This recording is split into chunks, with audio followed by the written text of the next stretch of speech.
Olá, queridos amigos, aqui é a Sandra Amaral, fisioterapeuta, e o título do vídeo de hoje é Pilates Clínico versus Pilates Fitness. Dia 15 de julho de 2023, saiu esta matéria sobre a minha pesquisa e sobre Pilates Clínico e Fitness no jornal O Estado de São Paulo, no dia 15 de julho de 2023. Então, veja que a matéria fala exercício físico, alívio para dor. Aí a pessoa vê uma foto de um pilates feito no estúdio e está com dor lombar, e aí fala, oba, vou pro estúdio. Então, eu queria agora conversar um pouquinho com vocês sobre a diferença de um pilates de estúdio com equipamentos, que trabalha a questão fitness, que trabalha a questão de saúde, de melhora de dores mais leves, menos patológicas e de fortalecimento, escultura corporal através de um trabalho físico bem orientado. Esse é o Pilates Fitness. Então você vai encontrar os acessórios, esses equipamentos, grandes amplitudes, muitos alongamentos, muitas situações quase que malabaristas na aula para o aluno que vai se especializando na técnica. Isso é uma coisa, é o Pilates Fitness. Diferente da pesquisa que conduzimos na Universidade de São Paulo e que foi objeto da minha dissertação de mestrado, que nós ali aplicamos o Pilates clínico. Existe uma diferença. O Pilates clínico, ele não está preocupado com a questão fitness, de escultura corporal, de definir músculos. Isso também pode acontecer, porque com o passar do trabalho você vai se condicionando e você vai fortalecendo, alongando, se conscientizando da postura. Mas o objetivo principal do Pilates clínico, como o próprio nome diz, é lidar com uma dor. Normalmente uma dor crônica, que já não melhorou com o Pilates de academia, já não se mostrou eficaz, às vezes até piorou. Então deixa eu só fazer uma parte aqui.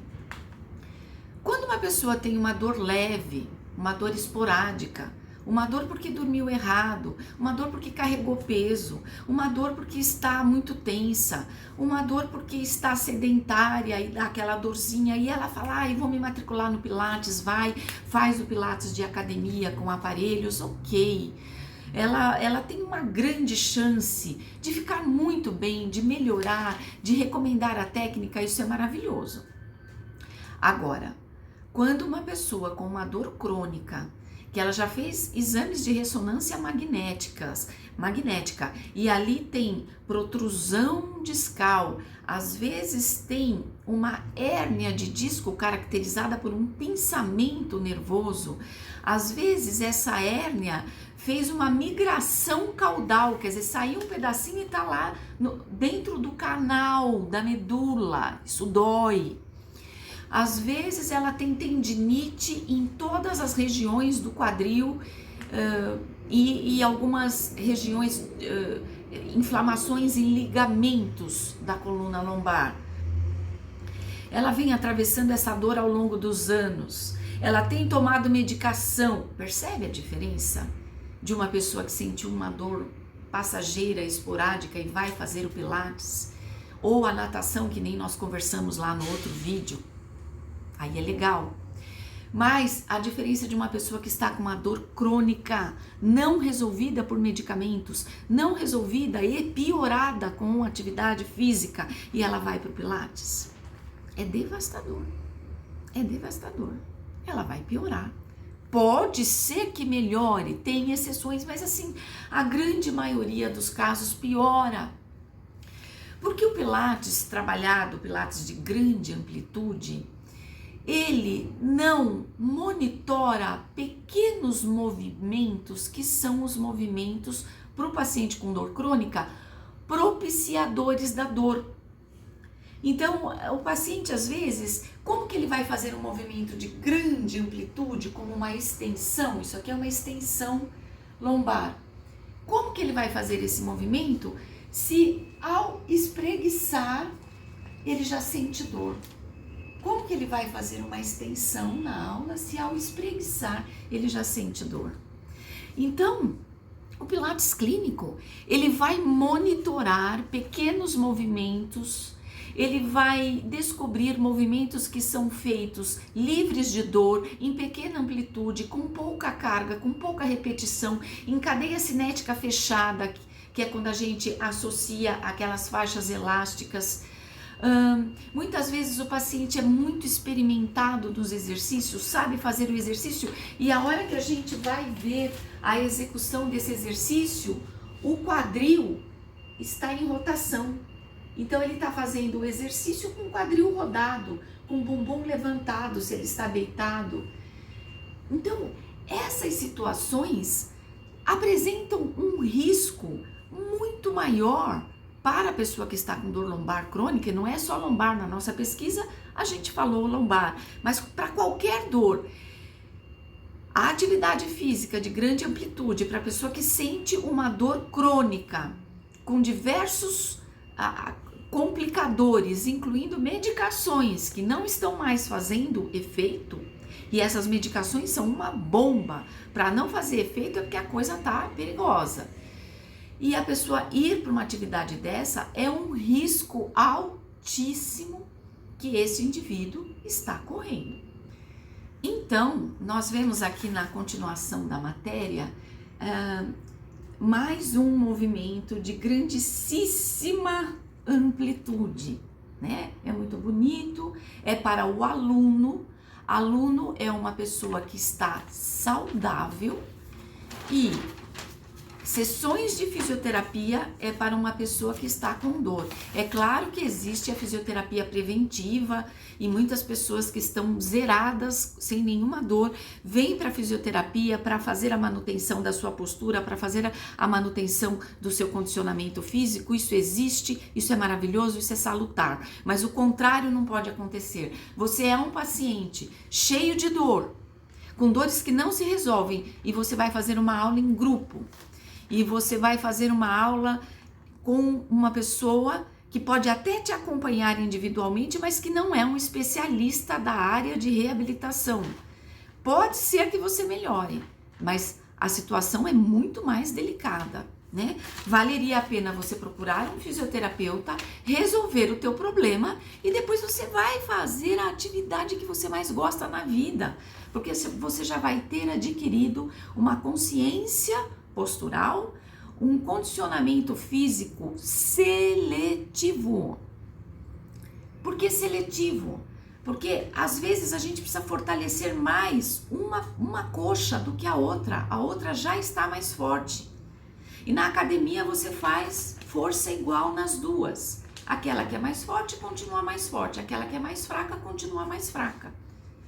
Porque quando você faz um movimento com as duas pernas juntas, o teu cérebro rouba. Ele faz você fazer mais força com a que é mais forte. E a mais fraca fica sempre mais fraca. Como que a gente resolve isso? Fazendo uma série a mais ou um peso a mais, depende. Precisa analisar a situação com a perna, com a coxa, que é mais fraca. Qual exercício? Qualquer um? Não. A gente tem 4 grupos musculares na coxa. A gente tem os flexores do quadril, os extensores do quadril, os abdutores do quadril, os adutores do quadril. Então a gente tem que ver qual dos 4 estão mais fracos e fazer o fortalecimento seletivo. Pelo menos é assim que eu venho alcançando bons resultados ao longo dos anos. E então aqui depois ela vai falar que eu pedi muito que se colocasse esse adendo na reportagem, que fala então sobre o Pilates Fitness, e o clínico explicando aqui na matéria esta conversa que eu estou tendo com vocês, que a gente precisa muito ter critério para ouvir e entender o nosso corpo, e desta forma conseguir fazer a atividade física que mais vai contemplar as nossas necessidades. E muitas vezes, para a pessoa que tem uma dor crônica que não se resolve, uma dor complicada, que já evoluiu para infiltração, passou 6 meses, voltou a doer, ela tem que ser atendida num ambiente terapêutico individualizado, com um profissional com experiência de dor. Ele vai trabalhar com medidas analgésicas e anti-inflamatórias, que são com os equipamentos de fisioterapia. O profissional de fisioterapia trabalha com terapia manual, porque você tem nesses pacientes um envolvimento de cadeias musculares muito forte. E às vezes você só consegue soltar aquelas tensões mecanicamente, contrações, com terapia de liberação miofacial, com shiatsu que libera pontos de pressão, enfim. Ele vai trabalhar com exercício terapêutico correto, quer seja pilates clínico, quer seja qualquer outro exercício cinesioterapêutico. O que é isso? É um exercício que é elaborado no ambiente terapêutico exatamente para aquilo que aquele paciente precisa naquele momento. Então é cinesioterapia, é a terapia feita através do movimento controlado. O movimento não é o mesmo movimento que é bom para todo mundo. Cada pessoa apresenta uma fraqueza e um encurtamento muscular num lugar diferente. E o fisioterapeuta tem que ser capaz de avaliar o que está acontecendo e fazer a intervenção terapêutica adequada para cada caso. Muitas vezes a pessoa é muito experimentada, o paciente é muito experimentado em anos e anos de excelentes escolhas de atividade física, mas desenvolve uma dor lombar, uma dor sacroiliaca, que é a dor do quadril, desenvolve uma dor no joelho e fala, mas como que isso aconteceu comigo? E aí, com o passar das sessões, eu falo, deixa eu ver como é que você está fazendo tal movimento. Por exemplo, o paciente deitado, de decúbito dorsal, barriga para cima, e ele tá lá fazendo um movimento de extensão do joelho dele com o quadril rodado. E ele não percebe. Tem coxa forte, tem abdômen forte, mas a articulação está trabalhando com uma folga. Ela está trabalhando fora da sua simetria perfeita. Por quê? Porque ela está instável. Por que ela está instável? Porque tem um músculo lá dentro que parou de trabalhar, que parou de funcionar, ele precisa ser reativado. Que músculo que é esse? Pode ser um eretor da espinha, pode ser o quadrado lombar, pode ser um dos abdominais, pode ser o multífido, que é o músculo que em forma de espiga de milho na coluna, ele ajuda a estabilizar as vértebras e fazer rotações. Esses músculos mais profundos, eles não são fortalecidos, eles são ativados, eles são chamados ao trabalho porque por algum motivo eles se desligam e param de funcionar.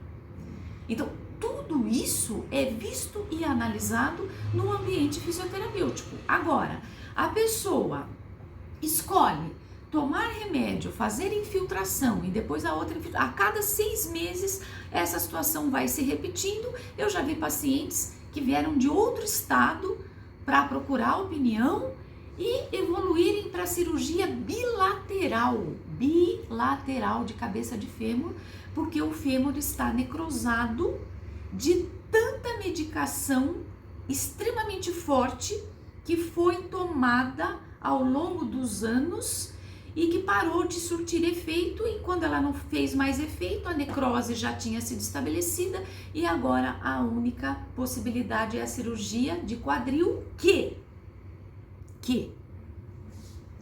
se não for acompanhada de fisioterapia, não vai dar certo.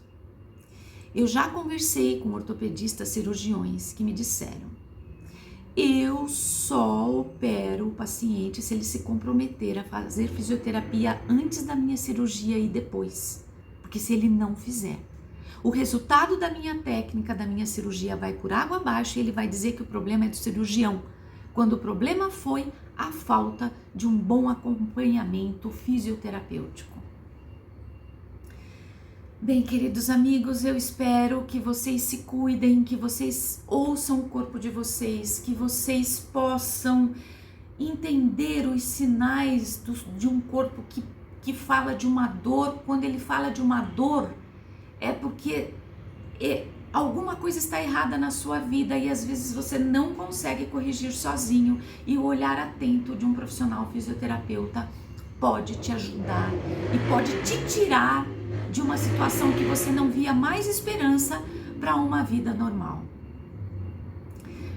Se você gostou desse vídeo, curta, compartilha, comente aqui, porque às vezes o seu comentário ajuda muito mais do que as minhas palavras. Siga-nos nas redes sociais, LinkedIn, Facebook e Instagram e YouTube. Muito obrigada pela sua atenção e até o nosso próximo vídeo. Até lá!